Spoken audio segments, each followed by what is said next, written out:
Subhanallahi wa bihamdihi. Assalamualaikum warahmatullahi wabarakatuh. Selamat siang, salam sejahtera untuk kita semua. Salam hormat kepada Ibu dosen, Ibu Fitri Hartina, SPD MPD, selaku dosen pengampu mata kuliah penelitian kualitatif. Baiklah, saya di sini ingin menjelaskan atau mempresentasikan sedikit kaitannya dengan penelitian, khususnya itu penelitian kualitatif, untuk memenuhi ujian akhir semester yang digantikan dengan pembuatan video presentasi tentang penelitian kualitatif dalam rangka memutus penyebaran virus COVID-19. Baiklah, sebelum saya menjelaskan lebih lanjut kaitannya dengan penelitian kualitatif, untuk alangkah lebih baiknya terlebih dahulu kita mengetahui apa sih itu penelitian kualitatif. Kita harus mengenal terlebih dahulu bagaimana sih wajah dari penelitian kualitatif itu sendiri. Bila kita menilik secara historis, penelitian kualitatif ini merupakan penelitian baru, yang dimana penelitian kualitatif ini muncul setelah adanya penelitian kuantitatif. Jadi kita sama-sama ketahui bahwasanya penelitian kuantitatif merupakan penelitian yang hipotesisnya sifat deduktif. Jadinya penelitian kuantitatif itu masih bersifat universal dalam menjabarkan atau meneliti permasalahan yang mengkaji frekuensinya. Artinya masih banyak bagian-bagian yang lebih terperinci yang masih belum dijamah oleh penelitian kuantitatif, karena lebih mengacu kepada perhitungan numerik maupun kuantitasnya. Jadi jadi penelitian kualitatif itu hadir sebagai metode alternatif untuk mengkaji lebih dalam atau lebih terperinci bagian-bagian yang belum dapat dikaji oleh penelitian kuantitatif itu sendiri. Itu. Bila kita analogikan di dalam dunia pendidikan, penelitian kualitatif ini sama halnya dengan ilmu antropologi. Seperti halnya kita ketahui, ilmu antropologi adalah ilmu yang mempelajari tentang manusia. Dalam ilmu antropologi ini mempelajari bagaimana sih pola tingkah laku, kebiasaan dari manusia yang ada dalam suatu kelompok masyarakat, dalam sebuah kelompok masyarakat. Bila mana kita ingin mengetahui bagaimana pola tingkah laku manusia yang ada dalam sebuah masyarakat tersebut, tentunya kita harus mengamati secara langsung, terjun ke lapangan, langsung bercengkrama, langsung hidup dengan masyarakat yang ingin kita ketahui bagaimana pola tingkah perilakunya.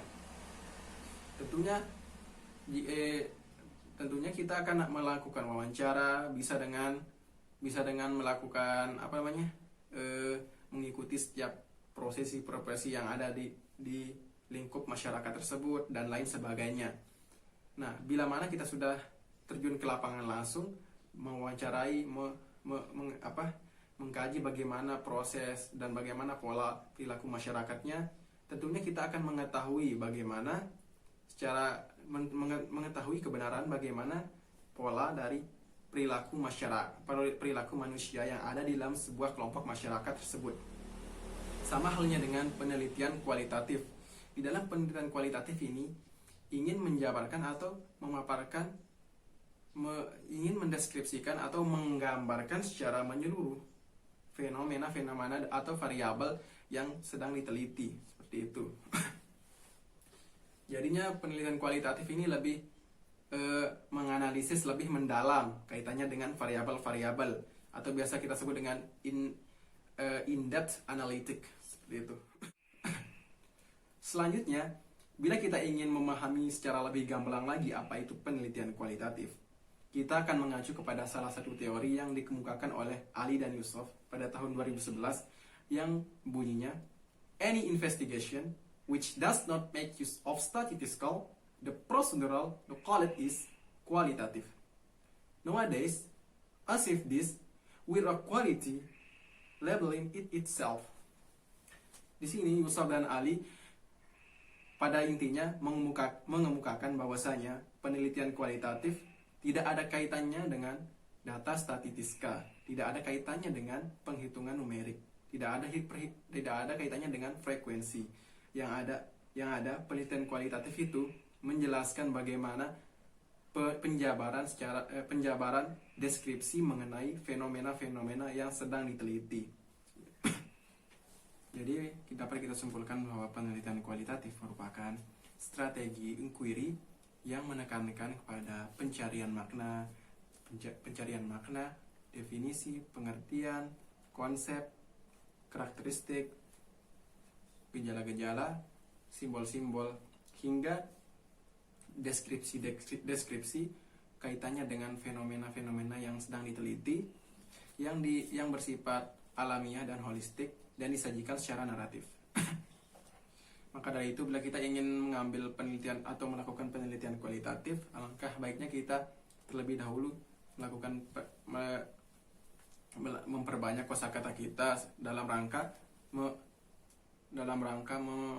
bla bla bla bla bla bla bla bla bla bla anjing. Kesel kelas. Ulang.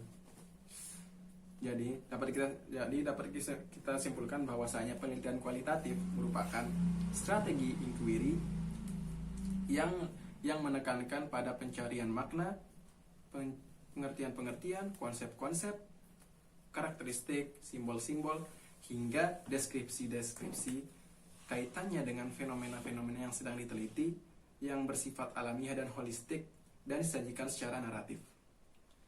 Oleh karena itu, bila kita ingin mengambil penelitian kualitatif, kita dianjurkan untuk memperbanyak literasi kita, dan memperbanyak referensi kita dalam rangka memperbanyak kosakata, sehingga kedepannya penelitian kita dapat lebih kompleks lagi dalam mendeskripsikannya. Seperti itu. Selanjutnya kaitannya dengan judul penelitian. Judul ini merupakan unsur pertama yang terlihat oleh para pembaca. Maka dari itu, peneliti harus memperhatikan sedemikian rupa ketika ingin merumuskan judul. Kata-kata dalam perumusan judul itu harus secara baku, gramatikal, lugas, ringkas, dan detonatif, sehingga tidak menimbulkan tafsir ganda dan tidak keluar dari arah yang ingin disampaikan oleh para peneliti.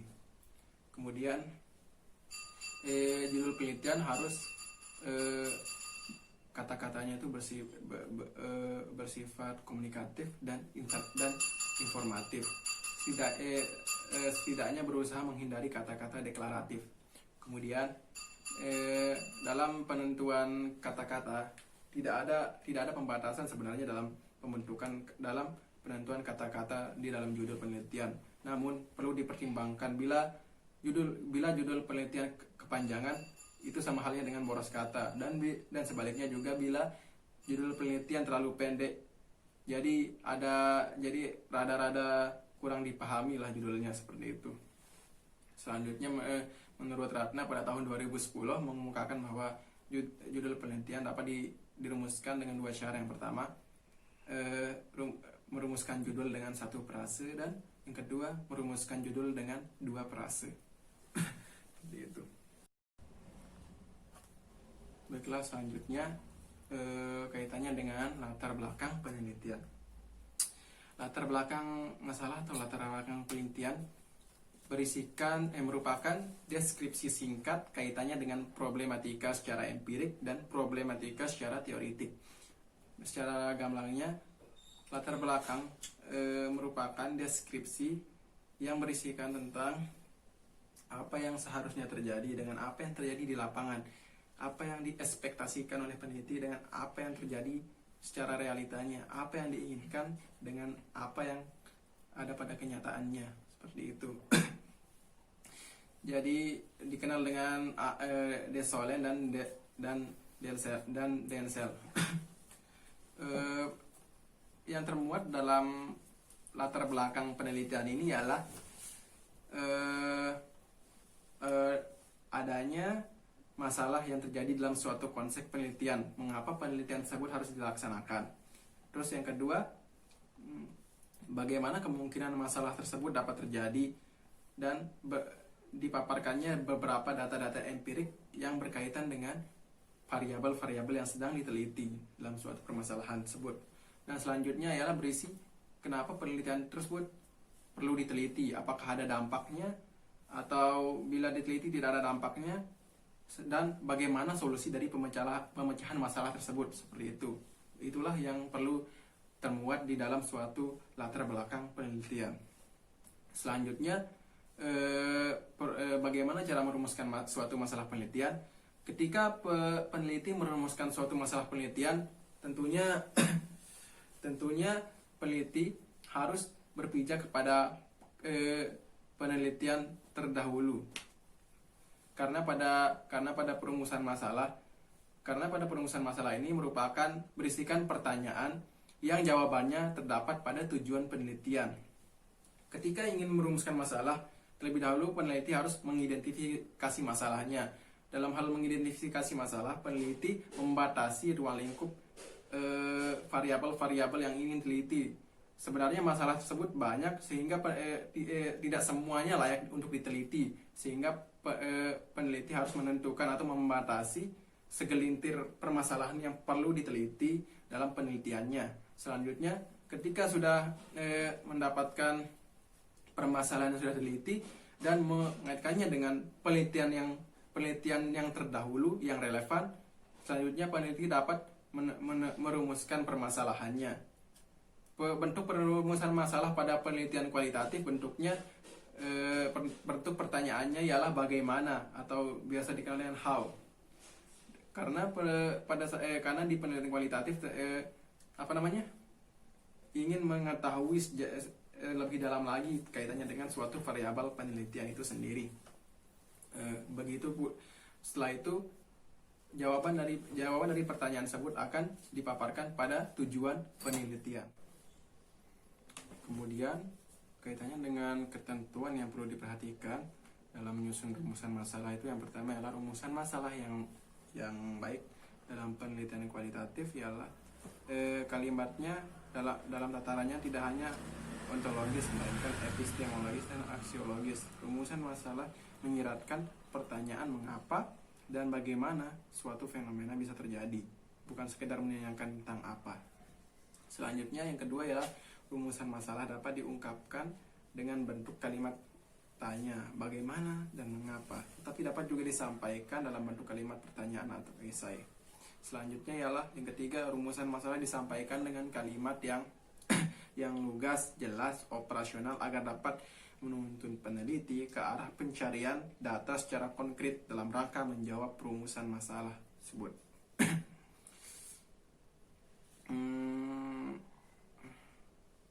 Rumusan masalah yang lugas, jelas, dan operasional sangatlah penting fungsinya dalam memandu langkah-langkah penelitian, termasuk dalam pengumpulan data, analisis data, dan penarikan simpulan. Dapat dikatakan bahwa kemampuan peneliti untuk merumuskan masalah dengan lugas, jelas, dan operasional merupakan setengah dari tugas penelitian yang terselesaikan. Baiklah, selanjutnya kaitannya dengan kerangka berpikir dalam suatu penelitian. Kerangka berpikir di sini maksudnya ialah gambaran bagaimana sih setiap variabel dengan posisinya itu yang khusus akan dipahami hubungannya dan keterkaitannya dengan variabel yang lain, baik langsung maupun tidak langsung.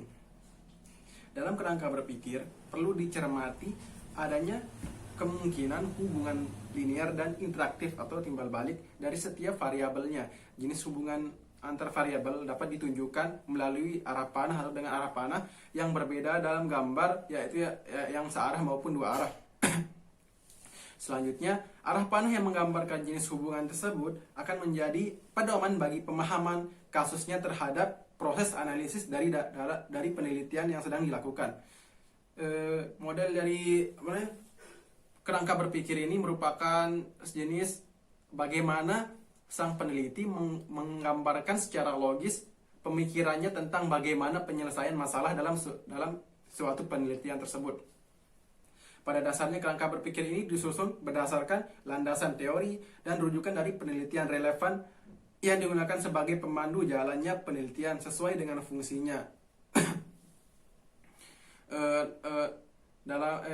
Bedanya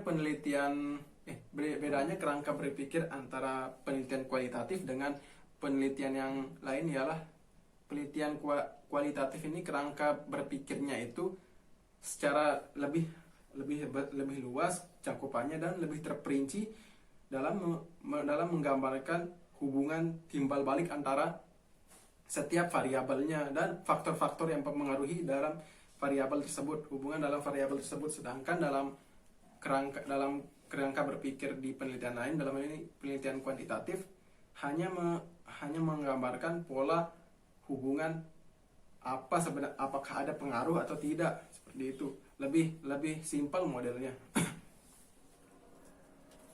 Baiklah, selanjutnya kaitannya dengan kajian pustaka dalam suatu penelitian. Dalam hal ini, kajian pustaka di sini menurut Ratna dan Prastowo pada tahun 2012, kajian pustaka memiliki 3 pengertian. Yang pertama, kajian pustaka adalah suatu bahan bacaan yang mungkin pernah dibaca dan dianalisis, baik yang sudah dipublikasikan maupun hanya sebagai koleksi pribadi. Selanjutnya, pengertian yang kedua ialah kajian pustaka sering dikaitkan dengan kerangka teori atau landasan teori, yaitu teori-teori yang digunakan untuk menganalisis objek penelitian. Oleh sebab itu, sebagian peneliti menggabungkan kajian pustaka dengan kerangka teori. Selanjutnya, pengertian yang ketiga ialah kajian pustaka adalah bahan-bahan bacaan yang secara khusus berkaitan dengan objek penelitian yang sedang dikaji. Menurut Pohan dan Prastowo, kegiatan kajian pustaka ini bertujuan untuk mengumpulkan data dan informasi ilmiah berupa teori-teori, metode, pendekatan yang pernah berkembang dan telah didokumentasikan dalam bentuk buku, jurnal, catatan, rekaman sejarah, dokumen-dokumen, dan lain sebagainya yang terdapat di perpustakaan. Kajian ini dilakukan dengan tujuan untuk menghindari terjadinya pengulangan, peniruan, plagiat, ataupun duplikat.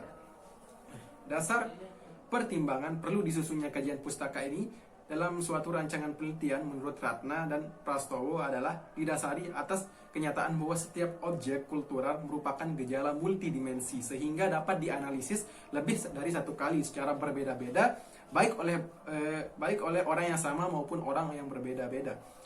Selanjutnya, kajian pustaka ini dimaksudkan untuk meringkas, menganalisis, dan menafsirkan konsep dan teori yang berkaitan dengan sebuah proyek penelitian. Berdasarkan pemaparan yang sudah dipaparkan tadi, dapat kita pahami bahwa kajian pustaka ini merupakan suatu kegiatan penelitian yang bertujuan melakukan kajian secara sungguh-sungguh tentang teori-teori dan konsep-konsep yang berkaitan dengan topik yang sedang diteliti sebagai dasar dalam melangkah pada tahap penelitian selanjutnya. Teori konsep yang dikaji digunakan untuk memperjelas dan mempertajam ruang lingkup dan konstruk variabel yang akan diteliti sebagai dasar perumusan hipotesis dan penyusunan instrumen penelitiannya, dan sebagai dasar dalam membahas hasil penelitian untuk digunakan dalam memberikan saran dan upaya pemecahan topik permasalahan dalam penelitian tersebut. Kajian pustaka ini meliputi kegiatan mencari, membaca, mengevaluasi, menganalisis, dan membuat sintesis laporan-laporan penelitian dan teori, serta melaporkan pengamatan dan pendapat yang berhubungan dengan penelitian yang sedang direncanakan. Dalam kajian pustaka ini termuat esensi-esensi penelitian literatur berisikan esensi hasil penelitian literatur yang berupa teori-teori, uraian teori yang disusun dengan kata-kata penulis secara bebas dan tidak mengurangi makna dari teori tersebut.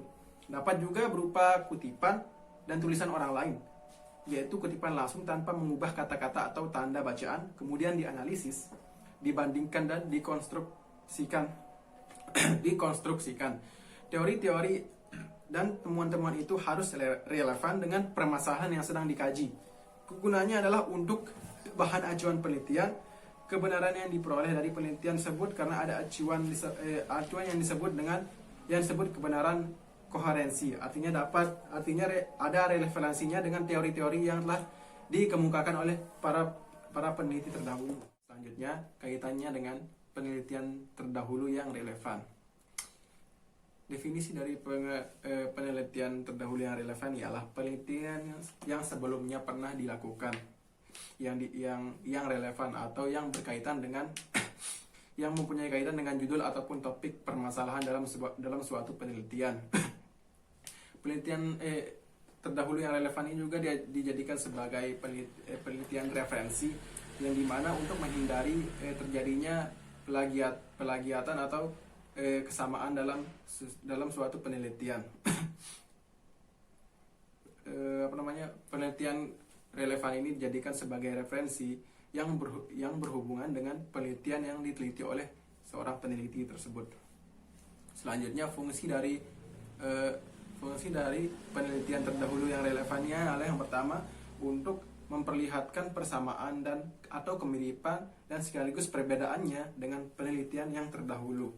Selanjutnya ialah sebagai dasar pijakan bagi pentingnya dilakukannya penelitian, karena topik yang dikaji berbeda dengan penelitian yang terdahulu. Selanjutnya ialah menunjukkan posisi penelitian yang dilakukan di antara yang lain dalam peta penelitian pada umumnya. Selanjutnya, menunjukkan orisinalitas atau originalan penelitian yang kredibel yang secara ilmiah. Dan yang terakhir ialah menunjukkan bahwa penelitian yang dilakukan adalah bukan karya duplikat ataupun plagiasi dari penelitian yang sebelumnya. Penelitian relevan yang dirujuk sebagai yang sebaiknya merupakan penelitian relevan yang terbaru dan orisinil. Berbagai hal yang perlu disampaikan dalam bagian penelitian terdahulu yang relevan adalah sebagai landasan bagi penelitian yang akan dilakukan oleh peneliti. Dengan demikian,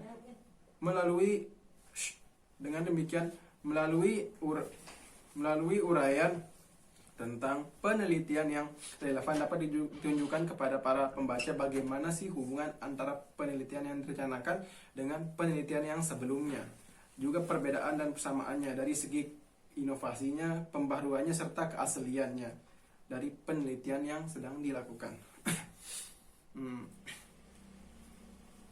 Baiklah, selanjutnya kaitannya dengan kedudukan teori dalam penelitian kualitatif. Sebelumnya, landasan teori ini merupakan dasar yang kokoh dalam penelitian dan menjadi ciri bahwa penelitian itu merupakan cara yang ilmiah dan dalam mendapatkan data. Dalam proses penelitian kualitatif, mencari teori-teori, konsep-konsep, dan generalisasi hasil penelitian dilakukan setelah merumuskan permasalahan. Tidak mungkin melakukan penelitian tanpa tidak adanya teori, dan tidak mungkin mengembangkan suatu teori tanpa penelitian. Teori menyediakan konsep-konsep yang saling berhubungan, asumsi-asumsi dasar yang bisa digunakan untuk membantu dalam mengarahkan pertanyaan penelitian yang dapat diajukan dan membantu dalam memberikan makna terhadap data. Kedudukan teori dalam penelitian kualitatif ini, yang pertama ialah konsep-konsep yang digunakan dalam penelitian dapat membantu peneliti dalam penelitian terapan deskriptifnya dan lebih memfokuskan pada analisa data dan rekomendasi. Selanjutnya,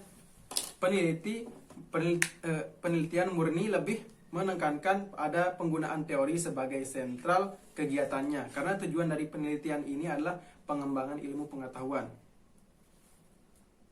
Selanjutnya, teori sebagai alat bantu dalam menafsirkan data. Selanjutnya, kegunaan teori dalam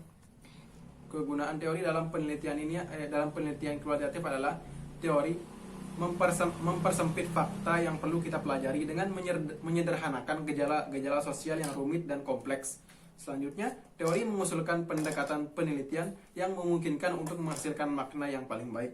Selanjutnya, teori menyarankan sebuah sistem dalam penelitian untuk menentukan data dan mengklasifikasikan mereka dengan cara yang paling bermakna. Dan yang terakhir ya, teori dapat digunakan untuk memprediksi fakta lebih lanjut yang harus ditemukan. Semua penelitian itu bersifat ilmiah, dan oleh karena itu peneliti harus berbekal dengan teori-teori. Baiklah, selanjutnya kaitannya dengan apa itu pendekatan penelitian dan apa itu jenis penelitian beserta contohnya. Di sini pendekatan penelitian itu merupakan cara berpikir yang diadopsi peneliti tentang bagaimana desain penelitian yang dibuat dan bagaimana penelitian itu akan dilakukan. Dalam penelitian sosial, pendekatan penelitian ini meliputi 3 jenis, yaitu penelitian kualitatif, kuantitatif, dan campuran atau gabungan yang biasa dikenal dengan istilah mixed metode. Proses analisis dari ketiga metode pendekatan tersebut bisa bersifat induktif, deduktif, atau gabungan dari keduanya. Di sini pengertian definisi lebih terperincinya dari pendekatan penelitian ialah rencana konsep dan prosedur untuk penelitian yang mencakup langkah-langkah mulai dari asumsi luas hingga metode terperinci dalam pengumpulan data, analisis, dan interpretasi. Keputusan keseluruhan melibatkan pendekatan mana yang harus digunakan untuk mempelajari suatu topik permasalahan. Selanjutnya, salah satu ahli mengemukakan yaitu Scott W. dan Van der Stoep beserta Deirdre dan D. Johnston mengemukakan bahwa kendati terdapat dua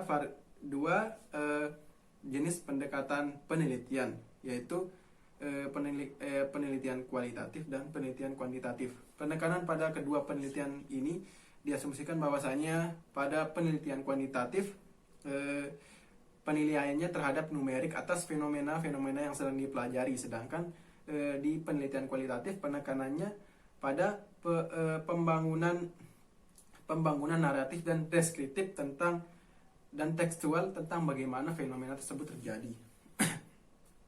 Selanjutnya kaitannya dengan jenis-jenis penelitian. Pada umumnya penelitian ini dapat dibedakan ke dalam 2 jenis, yaitu penelitian menurut sifat masalahnya, dan penelitian menurut tujuannya. Penelitian menurut sifatnya yang pertama ialah penelitian historis.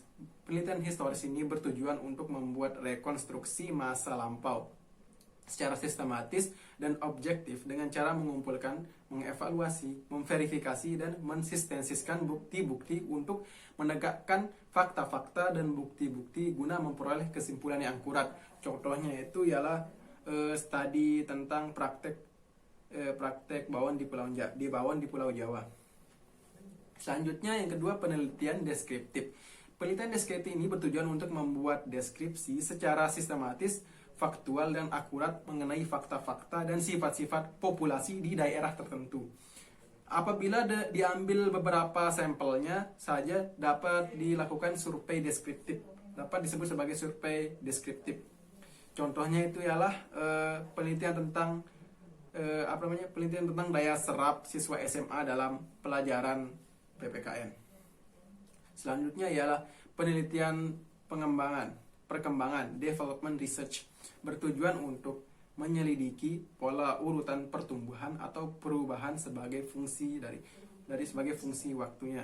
Contohnya ialah studi kecenderungan tentang pola-pola perubahan pada siswa. Selanjutnya penelitian kasus dan penelitian lapangan, case study and field research, bertujuan untuk mempelajari secara intensif tentang latar belakang keadaan sekarang dan interaksi lingkungan suatu unit sosial, individu, kelompok, dan masyarakat. Penelitian ini cirinya bersifat mendalam tentang suatu unit sosial tertentu yang hasilnya merupakan gambaran yang lengkap dan terorganisir.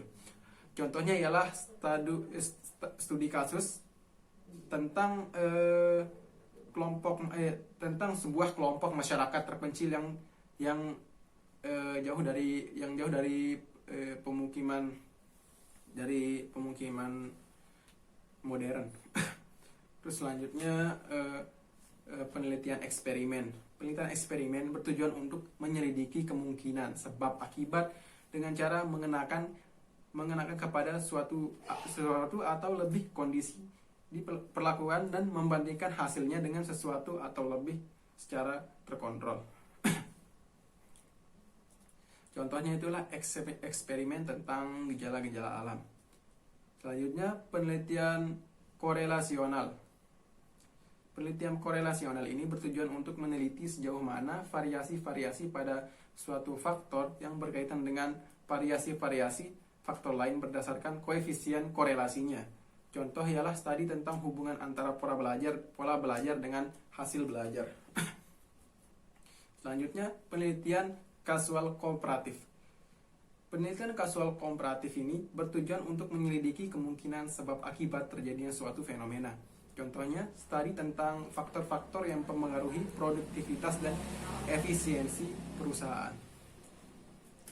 Selanjutnya di penelitian tindakan atau action research, yaitu bertujuan untuk mengembangkan keterampilan-keterampilan baru atau cara-cara pendekatan baru dan untuk memecahkan masalah dengan cara penerapan langsung di dunia kerja atau di dunia aktual yang lain.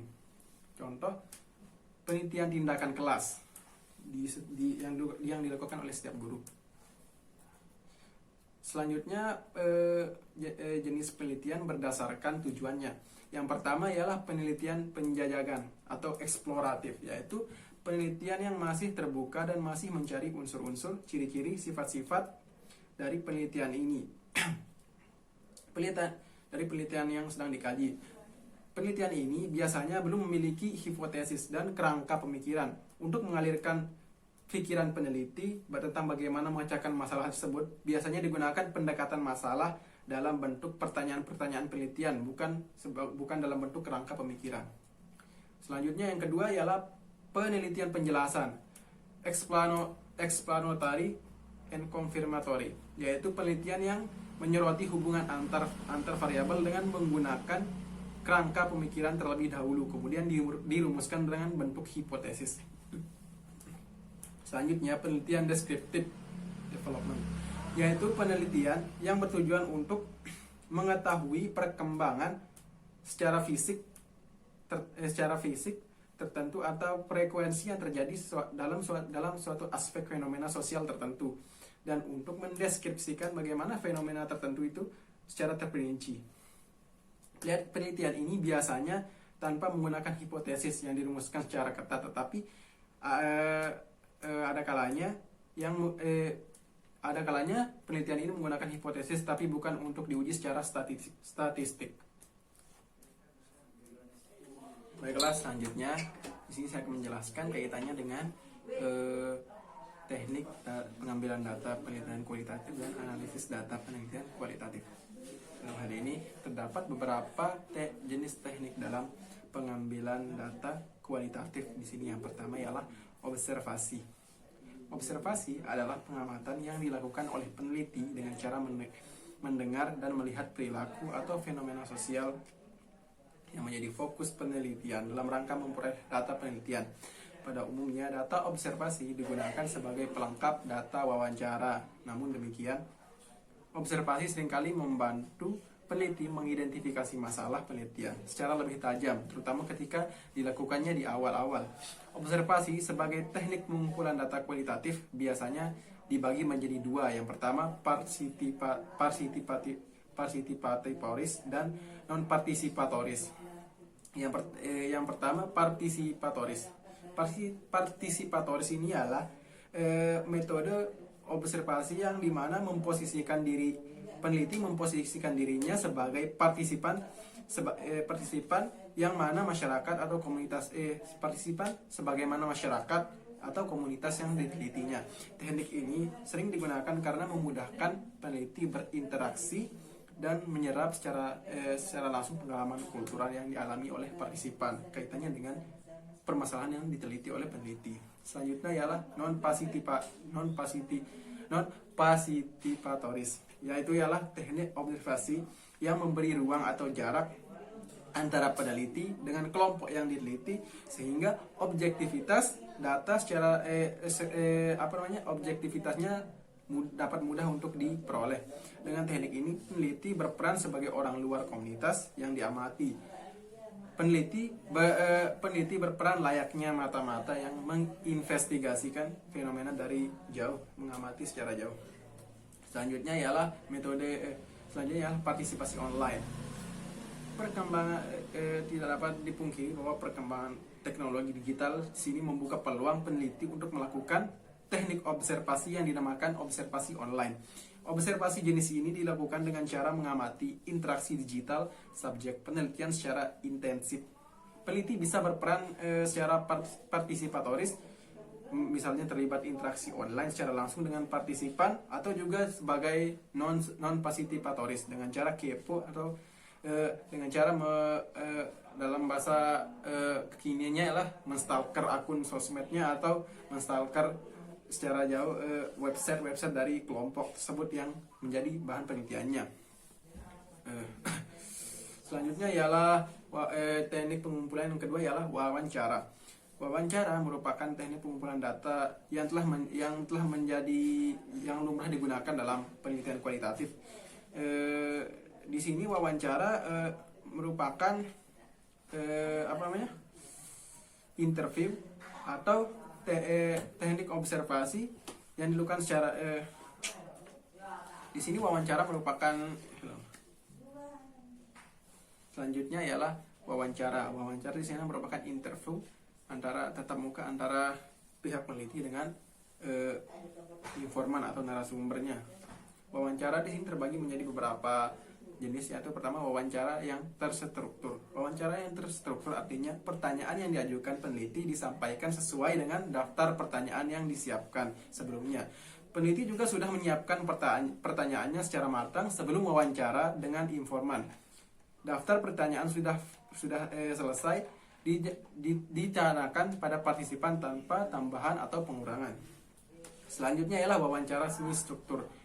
Teknik wawancara semi struktur ini memberi peluang pada peneliti untuk mengeksplorasi lebih dalam jawaban narasumber atas setiap pertanyaan yang disampaikan. Peneliti biasanya menggunakan panduan wawancara untuk memastikan sebuah topik wawancara tercover secara baik. Apabila ada jawaban yang dianggap kurang memuaskan, peneliti melakukan probing atau mencecar informan dengan improvisasi pertanyaan yang lebih mendalam. Selanjutnya ialah wawancara tidak terstruktur. Teknik wawancara ini biasanya dilakukan secara spontan. Peneliti tidak menyiapkan daftar urutan pertanyaan atau ditanyakan, namun peneliti langsung mewawancarai informannya dengan pertanyaan. Pertanyaan dalam wawancara yang tak terstruktur ini dilakukan secara sporadis. Tidak menutup kemungkinan peneliti juga melakukan probing kepada partisipannya atau improvingnya. Selanjutnya ialah teknik yang ketiga ialah studi literatur. Studi literatur sebagai teknik pengumpulan data kualitatif dilakukan dengan cara menelusuri dokumen penting yang dianggap berkaitan dengan fokus penelitian. Teknik ini disebut juga studi kepustakaan data. Teknik ini juga disebut dengan studi kepustakaan. Data yang diperoleh dari studi kepustakaan ini berupa teks atau gambar. Dokumen yang menjadi sumber data tak selalu tentang teks-teks akademik yang seperti buku, laporan, riset, jurnal dan sebagainya. Bisa juga pamflet, spanduk, kartu nama, dan laporan jurnalistik. Selanjutnya ialah hangout. Hangout sebagai teknik pengumpulan data kualitatif dikenal oleh riset sosial, etnografi, dan fenomenologi. Penelitian sosiologi yang lebih kontemporer mulai mengadopsi teknik ini karena dianggap mampu menghasilkan data yang tidak bisa diperoleh dengan teknik lain. Hangout ini artinya mendekatkan diri atau jalan bareng dengan partisipan dengan interaksi yang relatif intens. Teknik hangout ini memberi peluang peneliti untuk memperoleh data dari partisipan yang lebih mempersepsikan dirinya dalam konteks play, sehingga data yang diperoleh diklaim lebih natural. Riset dengan teknik hangout dilakukan pada studi kualitatif. Kualitas data akan semakin tinggi pada riset yang memerlukan sedikit narasumber. Studi naratif atau biografis mulai banyak mengadopsi teknik ini. Buku harian atau alat rekam menjadi instrumen pengumpulan data yang sering digunakan dalam teknik hangout ini. Selanjutnya teknik mailing. Mailing dapat dideskripsikan sebagai aktivitas bercampur, to mix, dengan orang lain di suatu tempat atau ruang untuk menjalin relasi melalui interaksi. Mailing adalah pertemuan secara fisik di sela-sela waktu terbatas di mana individu bercampur dengan individu lain untuk berinteraksi, misalnya dengan mengobrol sambil mengambil atau dan lain sebagainya. Ini juga dilakukan untuk bertujuan menjalin relasi sosial untuk pertemuan dengan kepentingan di masa depan. Contoh teknik mailing ini bisa dilakukan peneliti ketika dalam pertemuan diplomatik, konferensi atau seminar. Para peserta memanfaatkan waktu istirahat sambil membentuk grup kecil secara spontan, di mana mereka saling mengobrol. Nah, di situ dapat diterapkan teknik mailing untuk membangun relasi yang secara spontan. Seperti itu. Selanjutnya macam-macam kaitannya dengan analisis data kualitatif. Metode analisis kualitatif tidak sama dengan analisis data kuantitatif. Analisis data kualitatif menurut Lexi Jim Leong adalah dimulai dengan menelaah seluruh data yang tersedia dari berbagai sumber, yaitu wawancara, pengamatan yang sudah dilakukan atau sudah dituliskan dalam catatan lapangan, dokumen pribadi, dokumen resmi, gambar, foto, dan sebagainya setelah ditelaah. Langkah selanjutnya adalah reduksi data atau penyusunan satuan kategorisasi dan yang terakhir adalah penafsiran data. Proses analisis data kualitatif ini yang dikemukakan oleh Moleong sangat rumit dan terjadi tumpang tindih dalam tahapannya. Tahapan reduksi data menjadi sampai kepada tahapan kategorisasi, dan menurut hemat penelitian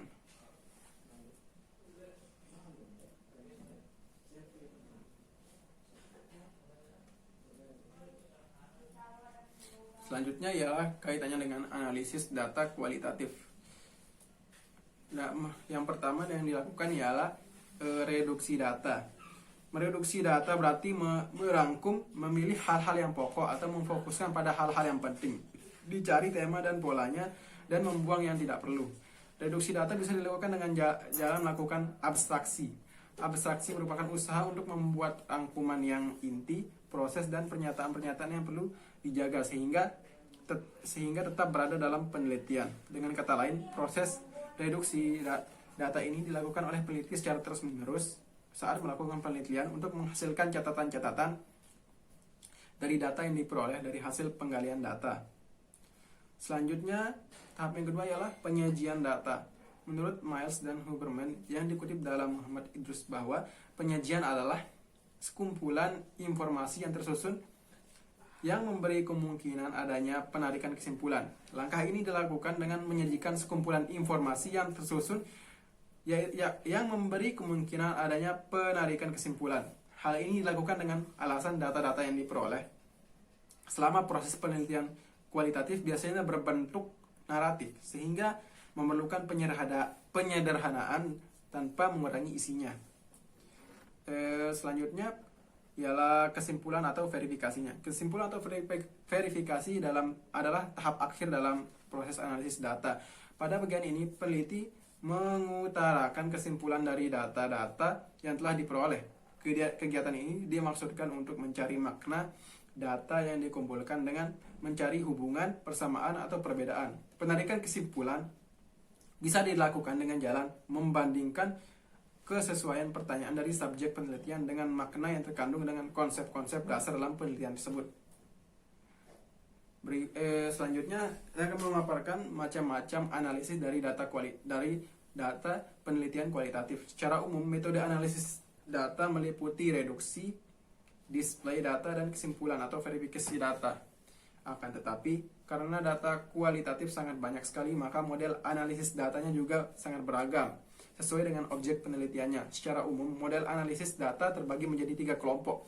Yang pertama ialah kelompok metode analisis teks dan bahasa. Kedua, kelompok metode analisis tema-tema budaya. Dan yang ketiga ialah kelompok analisis kinerja, perilaku seseorang, dan perilaku institusi. Yang pertama ialah kelompok metode analisis teks dan bahasa, meliputi jenis-jenis analisis datanya ialah yang pertama konten analisis isi, framing analysis, analisis bingkai, analisis semiotik. Yang keempat, analisis konstruksi sosial media massa. Yang ketiga, analisis hermeneutik. Dan yang kelima, analisis wacana dan penafsiran teks. Dan yang terakhir adalah analisis wacana kritis. Selanjutnya yang termasuk kelompok dalam analisis tema dan budaya ialah analisis struktural, dan yang kedua ialah domain analisis, yang ketiga taksonomi analisis, dan yang keempat kompetensial analisis, yang kelima discovering cultural theme analisis, yang keenam constant comparative analysis, dan yang ketujuh grounded analysis, dan yang terakhir ialah etnologi. Dan yang terakhir, kelompok analisis kinerja dan pengalaman individual serta perilaku institusinya. Di sini dapat diklasifikasikan menjadi yang 7. Yang pertama, focus group discussion atau FGD, studi kasus, teknik biografi, life history, yang terus analisis SWOT, penggunaan bahan dokumenter, dan yang terakhir ialah penggunaan bahan visual. Baiklah, kita masuk ke pembahasan yang terakhir, yaitu kaitannya dengan siapa yang menjadi subjek dan objek dalam penelitian kualitatif. Jadi yang menjadi subjek dalam penelitian kualitatif itu ialah narasumber atau informan dalam penelitian tersebut. Dalam hal ini, orang yang dimintai informasi atau orang yang tempat kita memperoleh informasi itulah yang menjadi subjek penelitian dalam penelitian kualitatif. Sedangkan yang menjadi objek dalam penelitian kualitatif ialah topik atau permasalahan yang dibahas atau yang dikaji dalam suatu penelitian tersebut. Bisa diambil contoh dalam studi kasus penelitian kualitatif, studi kasus tentang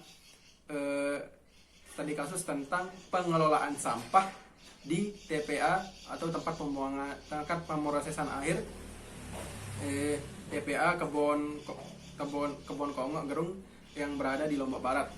Dalam penelitian tersebut yang menjadi subjek penelitiannya ialah pihak dari TPA itu sendiri, dengan mana kita dapat memperoleh data dan berbagai macam informasi kaitannya dengan pengelolaan sampah. Sedangkan yang menjadi objek dari penelitian ini adalah pengelolaan sampah itu sendiri, bagaimana pengelolaannya dan apa kendala-kendala dan gejala-gejala yang dialami dalam pengelolaan sampah itu sendiri. Baiklah, sekian dari presentasi saya pada video kali ini. Saya rasa cukup.